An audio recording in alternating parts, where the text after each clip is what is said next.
बिस्मिल्लाहिर्रहमानिर्रहीम। मेरे काश्तकार किसान भाइयों अस्सलाम वालेकुम। मैं हूं मुखातब आपसे doctor Tahir Hussain Awan, senior scientist rice research institute Kala Shah Kaku. आज की जो वीडियो है मेरे किसान भाइयों, ये खादों के बारे में है। हमारे ज़िम्मेदार भाई कुछ मैक्सिमम मैंने तो लाभ की मुंतकली कर ली है, लेकिन कुछ अभी कर रहे हैं, बहुत कम परसेंटेज है, लेकिन मैं सभी के बारे में इसकी आज की वीडियो में इंफॉर्मेशन मौजूद होगी। मूंजी की जो फसल है इसको वैसे तो 3 से ज़्यादा तरह की न्यूट्रिएंट खादों की ज़रूरत होती है, लेकिन ज़्यादा जो बड़ी तादाद में चाहिए, जिसको मैक्रो न्यूट्रिएंट कहते हैं, वो 3 तरह के हैं। नंबर 1 यूरिया, जिसको नाइट्रोजन है यूरिया की फार्म में या और फार्म में, फास्फोरस की खाद और पोटाश वाली खाद। ये 3 एलिमेंट हैं जो हमें बोरियों में चाहिए होते हैं अच्छी पैदावार यानी 50 मन लेने के लिए। हम अच्छी पैदावार जो कहते हैं वो बासमती में हम कहते हैं कम से कम 50 मन हो, और मोटियों में 80 मन पैदावार आए तो वो अच्छी पैदावार है। मोटी किस्म का तो वक्त गुजर चुका, अब तो वो तकरीबन फ्लावरिंग पे दाना बनने वाली स्टेज पे है, इसलिए उनके बारे में नहीं। ये हम बासमती किस्म, फाइन किस्म, बारीक किस्म जो होती हैं उनके बारे में ये इन्फॉर्मेशन होगी।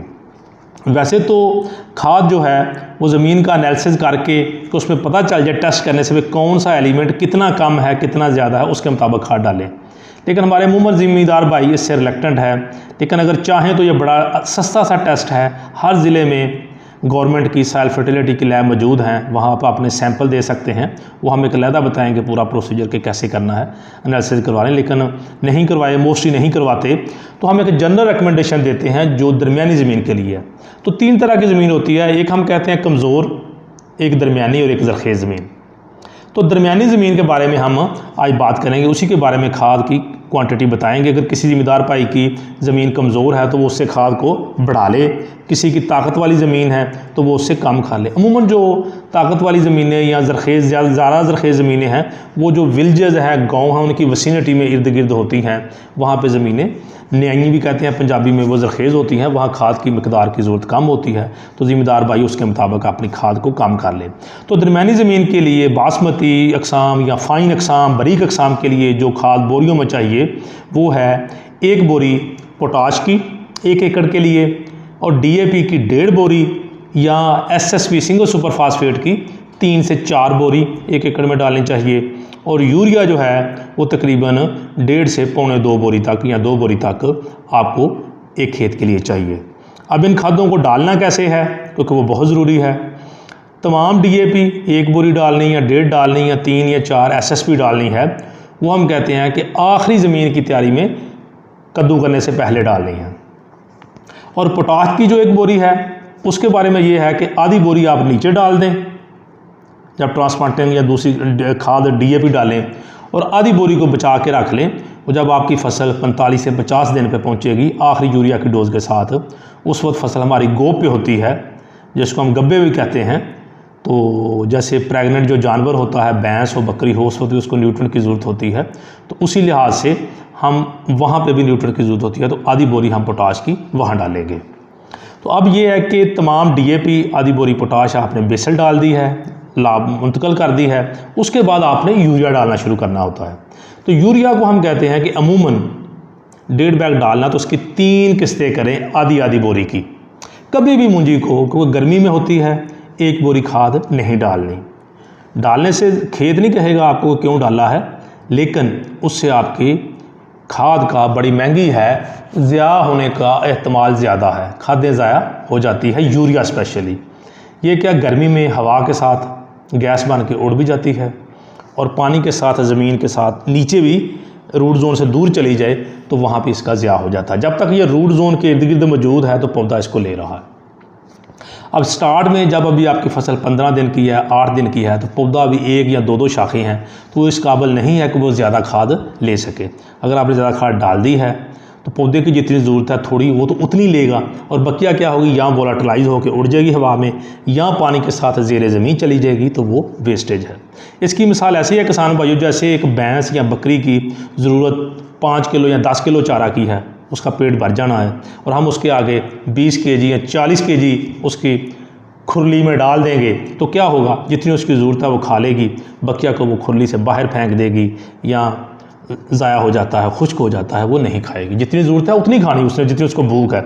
इसी तरह पौधे की भी शुरू में इतनी ज़रूरत नहीं है कि हम पूरी बोरी यूरिया की खाद डाल दें तो वो हमारा ज़िया होता है।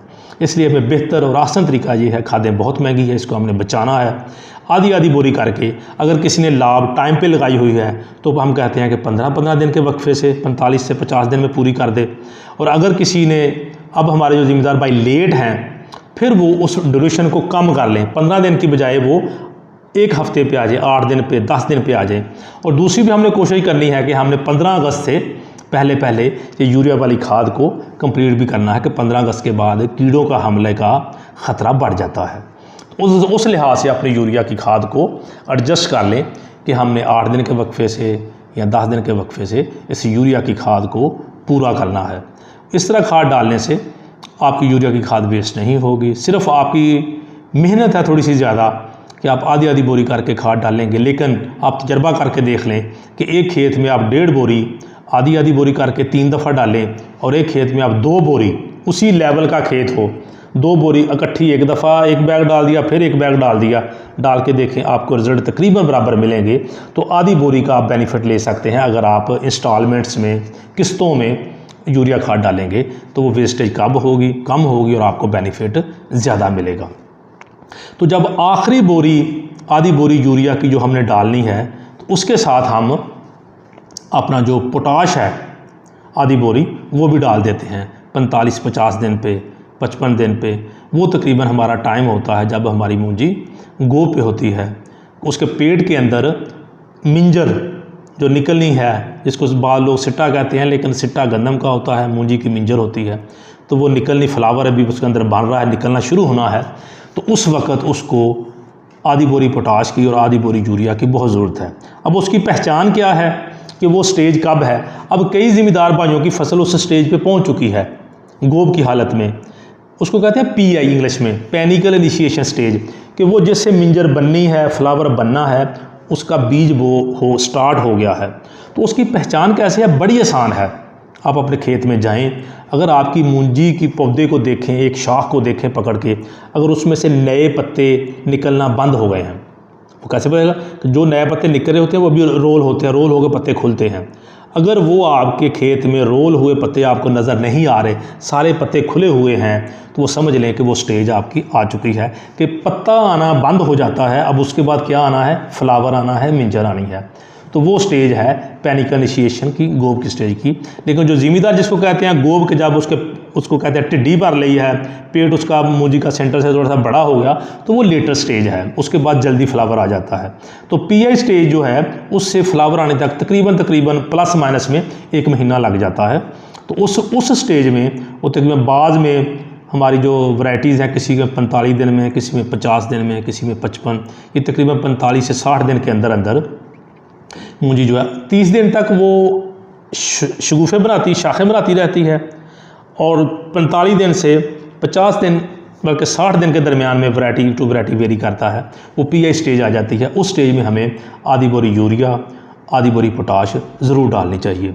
उससे क्या होता है कि उस स्टेज में उसको न्यूट्रिशन मिल जाती है, और जो हमारी मिंजर स्टार्ट होनी है उसके अंदर जो फूल बन रहा है, हर फूल के अंदर एक एक दाना है, उस दाने के अंदर मेल और फीमेल है जिन्होंने आपस में मिलाप करना है तो ग्रेन बनने हैं। तो वो फर्टाइल होते हैं, ताकत वाले होते हैं, तो आपस में उनका मिलाप अच्छा होता है। तो हमारी जो अनफिल्ड ग्रेन हैं, जिसको हम पत्तल कहेंगे, सो कहेंगे, वो कम बनते हैं। तो हमारी ग्रेन की क्वालिटी भी अच्छी बनती है, ग्रेन की फिलिंग भी ज़्यादा बनती है, तो पैदावार में इससे इजाफा होता है, कमी नहीं होती। इसलिए ज़िम्मेदार भाइयों इस स्टेज पे जब गोब पे, अगर किसी ज़िम्मेदार भाई ने अपनी खाद 1.5 बोरी मुकम्मल कर ली है या 1.25 बोरी मुकम्मल भी कर लिया, तो इस स्टेज में अपने खेत का ज़रूर मुआयना करें। PI स्टेज के ऊपर आपके पत्तों का कलर डार्क ग्रीन होना चाहिए।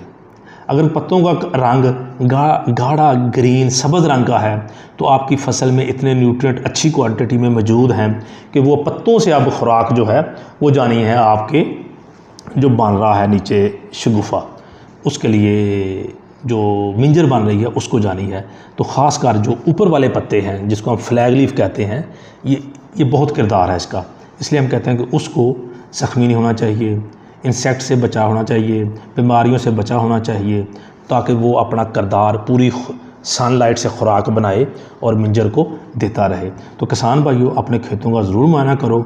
अगर आपकी फसल पीएच स्टेज पे है तो अपनी फसल का कलर देखो कि वो गाढ़े सब्ज़ रंग का होना चाहिए। अगर नहीं है तो उसको यूरिया, पोटाश, जिस चीज़ की ज़रूरत है आप दें।